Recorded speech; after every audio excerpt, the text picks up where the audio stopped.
사도행전 13장 2절에서 3절입니다. 우리 한 목소리로 같이 읽겠습니다. 주를 섬겨 금식할 때에 성령이 이르시되 내가 불러 시키는 일을 위하여 바나바와 사울을 따로 세우라 하시니 이에 금식하며 기도하고 두 사람에게 안수하여 보내니라. 아멘. 우리 한번 인사합시다. 반갑습니다. 잘 주무셨죠? 어제 바자회 여러분 참 애 많이 쓰셨습니다. 완전 통계는 아니지만 한 800만 원 이상 수입이 순수입이 나온 걸로 그렇게 이해가 되었습니다. 너무 애쓰시고 수고하신 집사님, 권사님들에게 감사를 드립니다. 오늘은 사도행전 오늘까지 살펴보고 내일은 로마서로 넘어갈 수 있도록 그렇게 하겠습니다. 초대교회가 성장하는 그 일련의 과정을 보게 되면 박해로 인해서 교회가 확장되어 가는 과정을 봅니다. 예루살렘, 유대, 사마리아 땅끝을 향해 나아가게 되는데 사도행전 6장은 이제 예루살렘을, 사도행전 9장은 유대 전역으로, 그리고 사도행전 12장은 안디옥으로 확장되었다는 게 중요합니다. 이 안디옥이 포인트입니다. 포인트. 안디옥에서 완전히 전 세계를 향하여 나가게 되는 기폭제가 있게 됩니다. 그래서 사도행전 12장이 굉장히 사도행전 전체에서도 결정적인 사건이었다 얘기할 수 있습니다. 이제 그 이후에 소아시아, 지금의 터키 지역, 그 다음에 유럽이 빌립보가 유럽입니다. 유럽의 최초의 교회가 빌립보 교회입니다. 그리고 이제 로마로 나가게 된 이 모든 것은 안디옥입니다. 자, 이렇게 생각하면 됩니다. 예루살렘에서 유대, 사마리아, 그 다음에 안디옥에서 소아시아, 빌립보, 로마, 이렇게 나가게 된 거죠. 그러니까 크게 두 번의 큰 복음의 대폭발이 있었던 거예요. 예루살렘에서의 어떤 복음의 큰 폭발이 일어납니다. 그래서 이것이 유대와 사마리아까지 거칠 것 없이 복음이 전해지는 거예요. 그 다음에 어디라고요? 안디옥이 중요한 게 안디옥. 안디옥에서 소아시아와 유럽과 로마로 퍼져나가게 됩니다. 1차, 2차, 3차 전도여행을 한번 살펴보도록 하겠습니다. 전도여행이 1차부터 3차까지 있고 4차라는 말을 쓰기도 하는데 4차라는 말은 잘 쓰지 않습니다. 그리고 바울이 로마 선교 이렇게 이야기를 하는데요. 1차 선교 한번 볼까요? 밤빌리아에서 이제 주요 사건들을 보게 되면 밤빌리아에서 마가복음을 기록했던 마가가 나 못 가겠습니다 하고 중간에 그냥 집에 돌아가 버리는 거예요. 이게 나중에 바울과 바나바가 갈라서게 되는 하나의 그 빌미가 되는 사건이 1차 전도여행 때 일어납니다. 마가의 선교팀 이탈, 이 밤빌리아에서 있고요. 루스드라에서 바울이 돌에 맞아서 성에서 떨어져서 죽게 되어집니다. 사실상 죽은 것이죠. 근데 그때 하나님께서 기적적으로 바울을 살려주십니다. 근데 이 루스드라에서 바울이 누구를 만나죠? 디모데를 만납니다. 디모데. 바울이 디모데를 루스드라에서 만나게 되고요. 그 다음에 더베, 안디옥, 이런 절차를 거치게 됩니다. 제가 아까 예루살렘에서 폭발이 한번 일어나고 안디옥에서 폭발이 한번 일어났다고 그랬잖아요. 그죠? 왜 안디옥에서 폭발이 일어났다고 말했냐면 바울을 선교사로 파송해 준 주파송 교회가 어디라는 거죠? 안디옥 교회이기 때문입니다. 복음의 역사가 안디옥 교회가 바울과 바나바를 선교사로 파송하는 사건을 통하여 복음의 2차 폭파가 일어났다, 그렇게 얘기할 수 있습니다. 그리고 한 번 더 계속 좀 보여주시고요. 1차 선교 여행 때 갈라디아서가 작성이 되어집니다. 그러니까 이제 우리가 성경에, 신약 성경에 나와 있는 게 기록된 순서대로 된 건 어떻게 해요? 아니다라는 생각을 하셔야 됩니다. 로마서가 앞에 있으니까 로마서가 먼저 기록된 게 아니라는 거죠. 그죠? 구약 성경도 마찬가지입니다. 구약 성경도 마찬가지입니다. 욥기 같은 경우에는 창세기에 나와야, 창세기 다음에 욥기가 나와야 돼요. 순서별로 연대기별로 한다 그러면 창세기 다음에 욥기가 나와야 순서가 맞는 거예요. 그러나 이제 그렇게 안 돼 있죠. 그죠? 그래서 우리가 성경을 읽을 때 모든 것이 순서별로 된 건 아니다라는 걸 염두에 둬야 되고, 특히 이제 신약 성경도 특히 그렇습니다. 이제 갈라디아서는 상당히 일찍 쓰여진 편지에 해당이 되어집니다. 갈라디아 지역이 바로 이고니온, 루스드라, 더베 이 지역이 갈라디아 지역에 해당이 되는 거죠. 2차 선교행 한번 볼까요? 2차 선교행이 우리가 대부분 알고 있는 것은 2차 선교행입니다. 우리가 사도행전에서 주로 읽는 것은 대부분이 2차 선교여행 때 일어난 일이다, 그렇게 생각하면 됩니다. 근데 이제 안디옥에서 근데 항상 1차 선교여행이 끝나고 2차가 시작되고 또 3차가 시작되는 것은 그 시작과 마침이 언제나 안디옥입니다. 왜 그럴까요? 여러분, 선교사님들이 한국에 오면 어디로 갑니까? 파송교회로 가죠, 그죠? 파송교회 가서 선교 보고 하잖아요. 그러니까 1차 선교여행이 끝나고 바울은 안디옥 교회로 와서 선교 보고를 하는 거예요. 그리고 게스트하우스에서 좀 쉬다가 또 이제 출국하는 거예요. 그게 2차 선교여행이 되는 거예요. 이해하시겠죠? 그래서 안디옥이 나온다는 얘기는 한 선교 텀이 끝나고 또 다른 텀이 시작되는 그런 것이다, 이렇게 이해를 하면 되는데, 2차 선교여행 때 1차 선교여행 때 마가가 선교팀에서 탈락을 했는데, 이 마가를 2차 선교여행 때 데려갈 것인가 말 것인가의 문제로 인해서 바울과 바나바가 심히 다투게 되는 거죠. 그래서 이제 결별하게 되어집니다. 바울은 더베에서 이제 디모데와 합류하게 되고, 드로아라고 하면 여러분 기억이 나시죠? 바울이 2차 선교여행에 길이 안 열리는 거예요. 바울은 2차 선교여행 때 어디로 선교를 하려고 했죠? 소아시아에 복음을 전하려고 했어요. 근데 하나님이 길을 안 열어줍니다. 가령 길을 안 열어준다는 게 뭐냐면 배편이 열리지 않는 거죠. 우리로 치면 비행기가 뜨지 않는 거죠. 그러면 갈 수가 없는 거죠. 가야 되는데 계속해서 딜레이가 되는 거예요. 그리고 이래서 못 가고 저래서 못 가고 하나님이 계속해서 길을 막으니까 바울이 어떻게 했습니까? 기도했겠죠. 기도하는 중에 환상을 보게 됩니다. 드로에서 환상을 보는데 마게도냐 사람 한 사람이 건너와서 우리를 도와달라 하는 환상을 보게 되어집니다. 그래서 이제 바울이 이제 바로 빌립보로, 유럽으로 복음을 전하게 되어집니다. 그리고 빌립보에서 자주장사 루디아가 회심을 하게 되고, 이 루디아의 집이 빌립보 교회가 됩니다. 이게 유럽 최초의 교회가 되어지고, 세워진 교회가 옆에 나와있죠. 뭐라고요? 빌립보 교회가 되어지는 것입니다. 그리고 이제 데살로니가에서 데살로니가 교회가 세워지게 되죠. 그 다음에 베레아에서 아덴으로 넘어가는 이 점에 데살로니가 전후서가 작성이 되어집니다. 데살로니가는 바울이 거의 2주간 정도밖에 복음을 못 전했습니다. 근데 데살로니가 교회가 든든히 서가고 있다는 얘기를 듣고 너무 기뻐서 바울이 데살로니가에 편지를 쓰고 있는 장면을 볼 수 있습니다. 그 다음에 아덴에서 바울이 이제 자신의 학문의 어떤 지식을 이용해서 복음을 전했는데, 이 아덴에서 좋은 성과를 거두지 못하고 극소수만이 예수를 믿게 됩니다. 바울은 아덴에서의 선교 실패로 말미암아 굉장히 낙심을 하게 되고 고린도에 오게 됩니다. 바울이 고린도에 왔을 때 뭐라고 말합니까? 내가 고린도에 왔을 때 심히 약하고 두려워하고 떨었다, 그렇게 말합니다. 자신감을 완전히 상실해버린 거죠. 왜냐하면 아덴에서의 선교가 실패했기 때문에 너무나도 낙심한 가운데 고린도에 오게 되는데, 이때 하나님이 사람을 붙여주시는 거예요.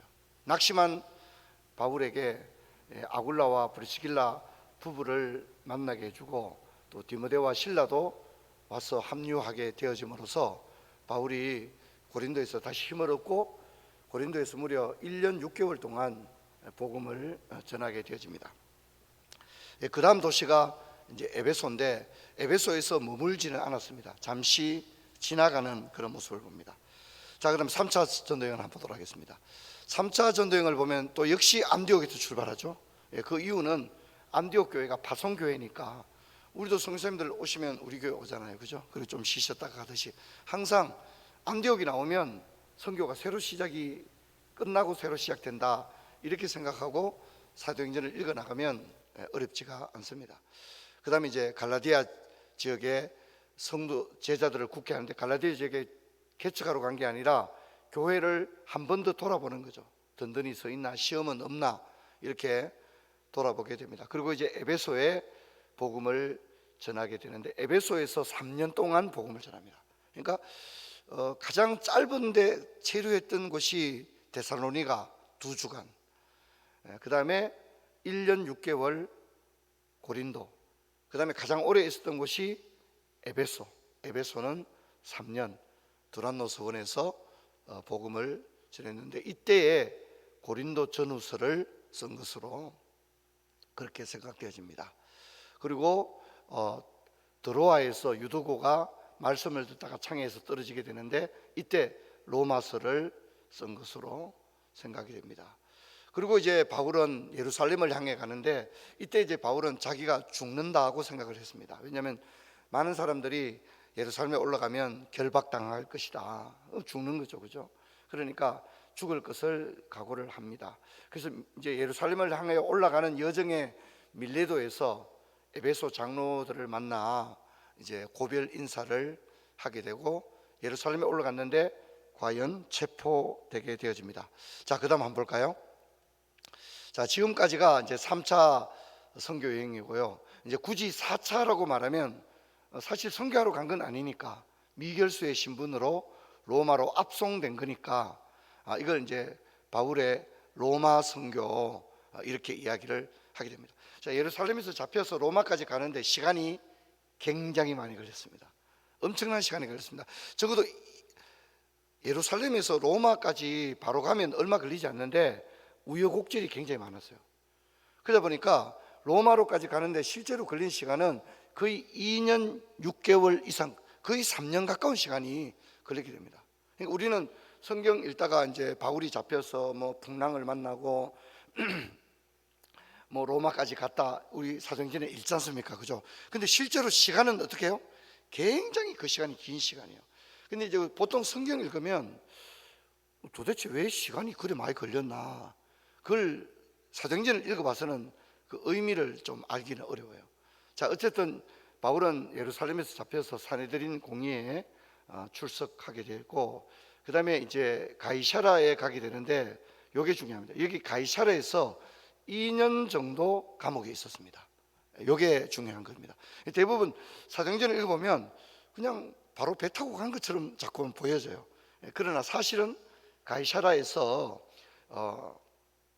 2년 정도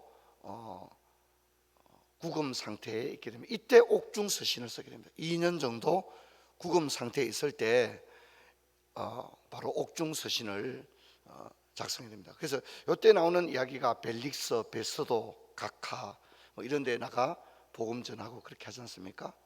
이때 가이사라에서 한 2년 정도 있었다라고 생각하면 됩니다.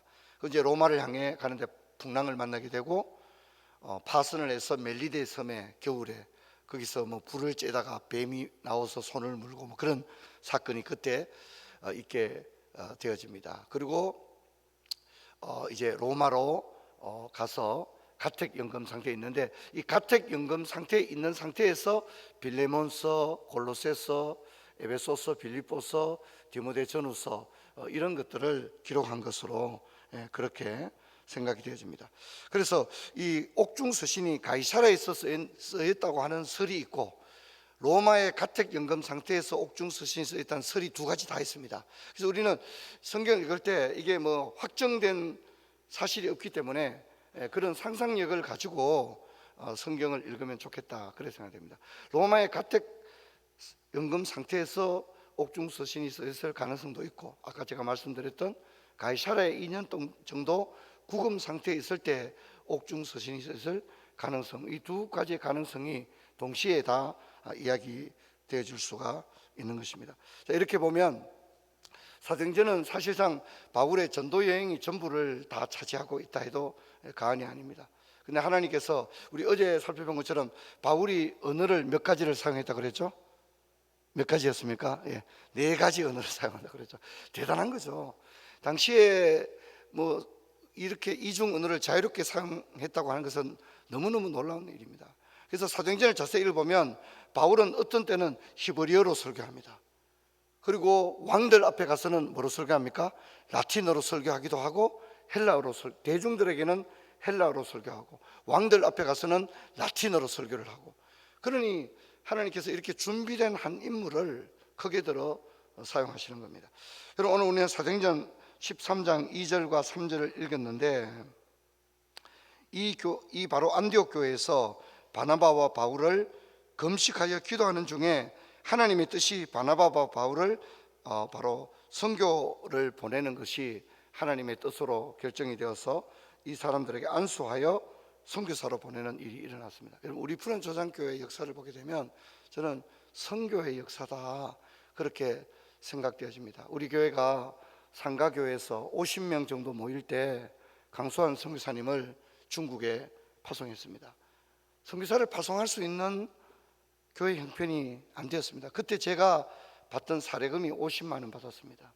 우리 선교사님, 우리가 매달 300만 원 선교비를 책정하고 그때 선교사로 보냈습니다. 참으로 힘든 일이었죠.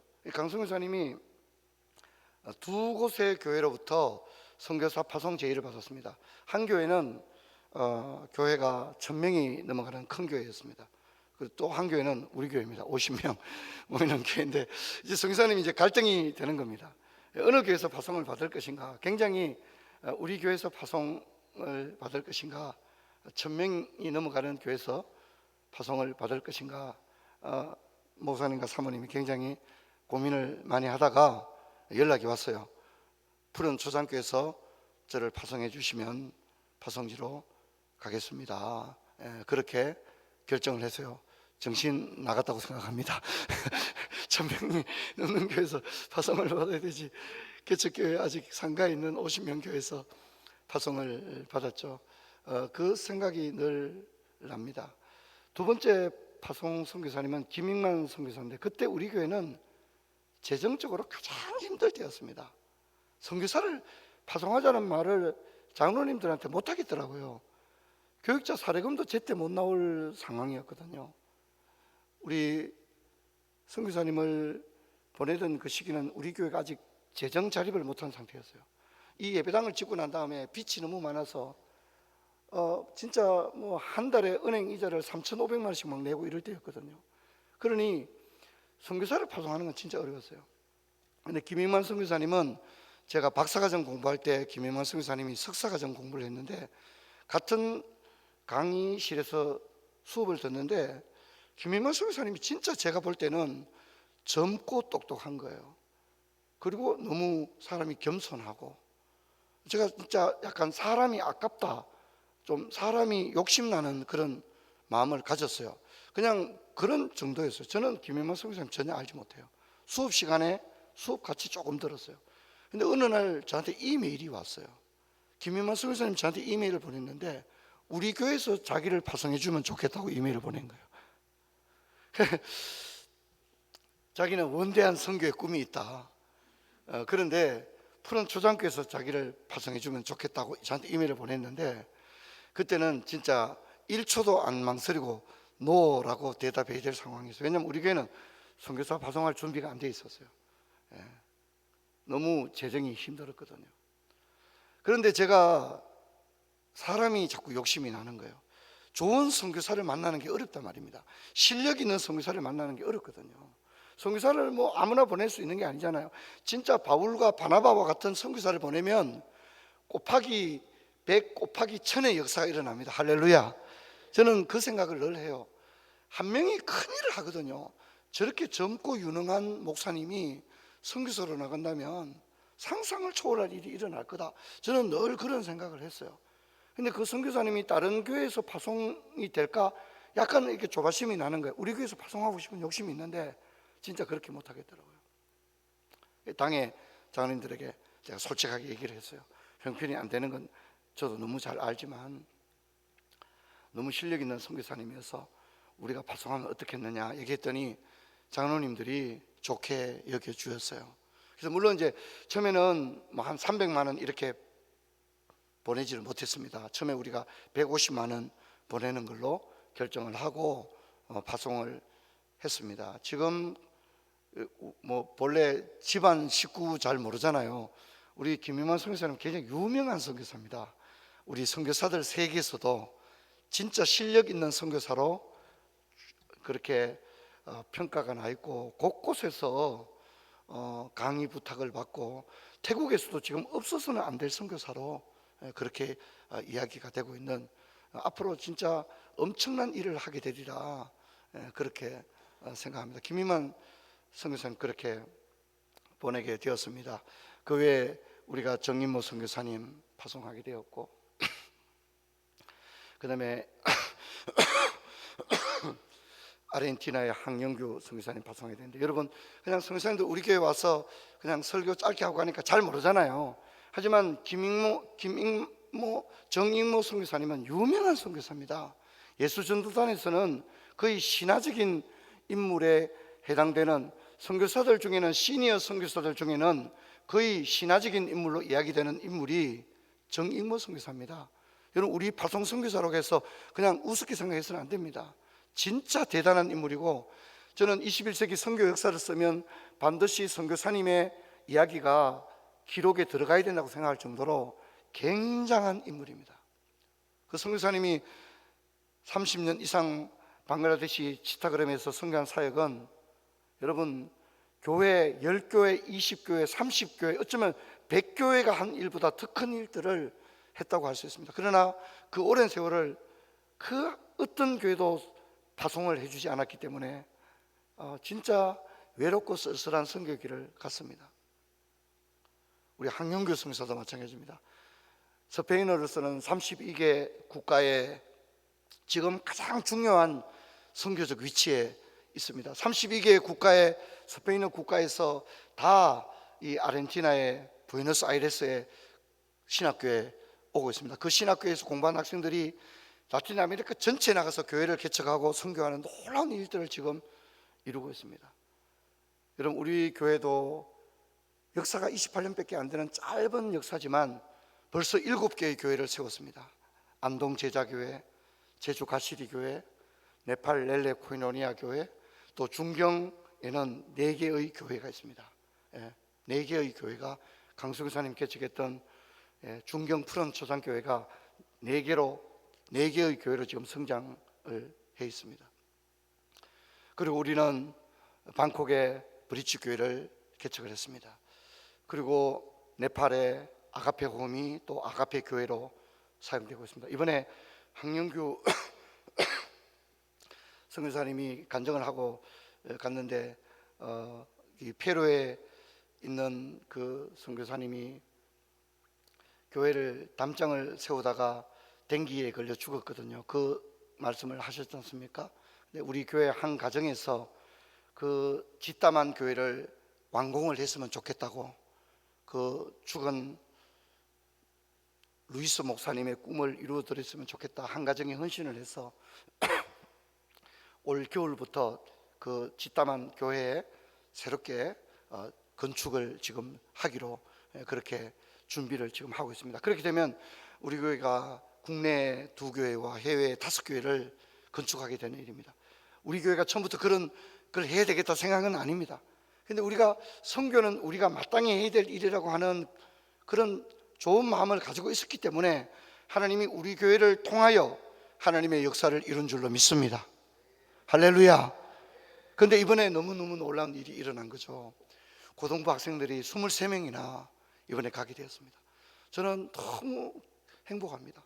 물론 우리가 기도 많이 해야 됩니다. 아이 한 명 한 명을 위해 기도하고 성령이 역사하시고 아이들이 보고 듣는 그 일들을 통하여 열흘 정도의 그 일정을 통하여 아이들의 인생을 바꾸어 놓게 되는 놀라운 일들이 일어나서 앞으로 우리 자녀들 가운데 훌륭한 목회자 선교사도 나오고 좋은 장로님들도 나오는 그런 역사가 있을 줄로 믿습니다.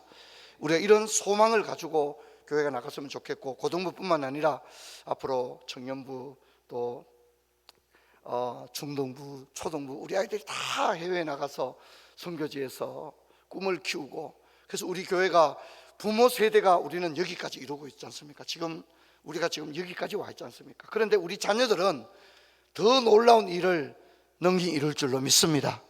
아멘. 거기 합시다. 할렐루야. 자, 오늘 들은 말씀 기억하시고 기도하며 나갈 때 안디옥 교회가 위대한 이유는 바울과 바나바를 선교사로 파송했기 때문에 이 바울을 통하여 2차 복음의 폭파가 일어난 거예요. 그래서 복음은 소아시아와 유럽과 로마에까지 전거되는 역사가 일어났습니다. 하나님은 그 작은 자가 천을 이루고 그 약한 자가 강국을 이룬다고 했습니다. 교회가 작다고 큰 일을 못하는 게 아닙니다. 여러분, 우리는 하나님께서 우리를 사용하여 주옵소서, 우리를 통하여 일하여 주옵소서, 우리 자녀 세대에는 더 놀라운 역사가 일어나게 하여 주옵소서. 우리 이런 심정을 가지고 우리 간절히 기도한 다음에 돌아가도록 하겠습니다. 기도하겠습니다.